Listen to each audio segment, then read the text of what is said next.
नमस्कार दोस्तों, doctor heart वाला में आपका स्वागत है। आज बात करेंगे कि हार्ट अटैक होने से लोगों की अचानक से मृत्यु क्यों हो जाती है। बेसिकली हार्ट अटैक एक ऐसी प्रक्रिया है, एक ऐसी बीमारी है जिसमें हार्ट की खुद की ब्लड सप्लाई अचानक से रुक जाती है क्योंकि उसमें क्लॉट आ जाता है।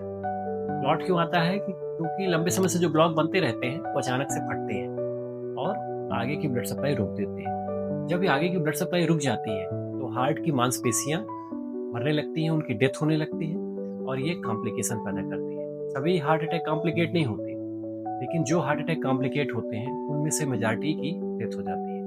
अब ये जो कॉम्प्लिकेट होते हैं यानी कि जो परेशानियां बढ़ती हैं हार्ट अटैक के बाद, ये दो मुख्य भागों में बांटी जा सकती है। एक पहला इलेक्ट्रिकल, यानी कि दिल की धड़कन अचानक से तेज हो जाए, जिसे वेंट्रिकुलर फिब्रिलेशन कहते हैं, और दूसरा दिल की धड़कन कम हो जाए।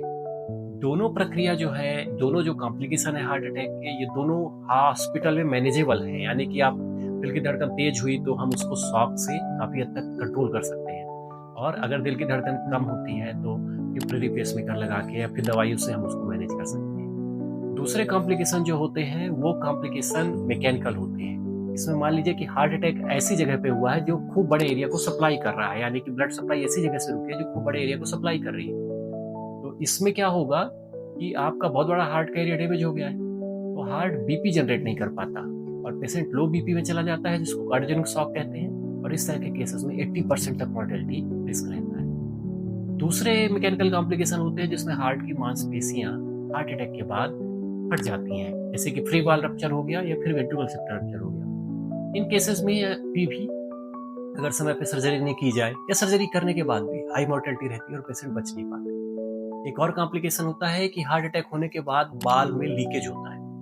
ये लीकेज हार्ट फेलर में पेशेंट को लैंड अप कर देता है और ये भी काफ़ी हाई मॉर्टेलिटी रखता है। तो बेसिकली होता क्या है इन सभी चीज़ों से, चाहे इलेक्ट्रिकल कॉम्प्लिकेशन हो चाहे मैकेनिकल कॉम्प्लिकेशन हो, ये जानलेवा बना देते हैं और व्यक्ति की डेथ होती है। अच्छी बात ये है कि अगर हम समय पे हॉस्पिटल पहुंच जाते हैं और समय पे दवाइयाँ मिल जाती हैं या फिर आवश्यक प्रक्रियाएं ज़रूरत होने पर एंजियोग्राफी और एंजियोप्लास्टी कर दी जाती है, तो मरीज के ये कॉम्प्लिकेशन होने की संभावना कम हो जाती है।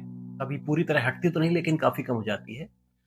इसी तरह अगर देखा जाए कि अगर हॉस्पिटल समय पे पहुंच गया है तो इस तरह के कॉम्प्लिकेशन से होने वाली जो डेथ है, जो मॉर्टेलिटी रिस्क है, इस कॉम्प्लिकेशन को रोक के 50% से ज़्यादा कम की जा सकती है। तो हमको एक चीज़ याद रखना है कि टाइम इज मसल, यानी कि हार्ट अटैक के केस में जितना जल्दी हम पहुंच जाएं किसी भी अच्छे सेटअप में, वो सबसे ज़रूरी है। और दूसरा, अवेयरनेस इज पावर, यानी कि हमको पता होना चाहिए कि हार्ट अटैक कॉम्प्लिकेट होता है और डेथ कराता है। उस कॉम्प्लिकेशन को हमको रोकना है, समय पे पहुंचना है, तो अवेयर होना बहुत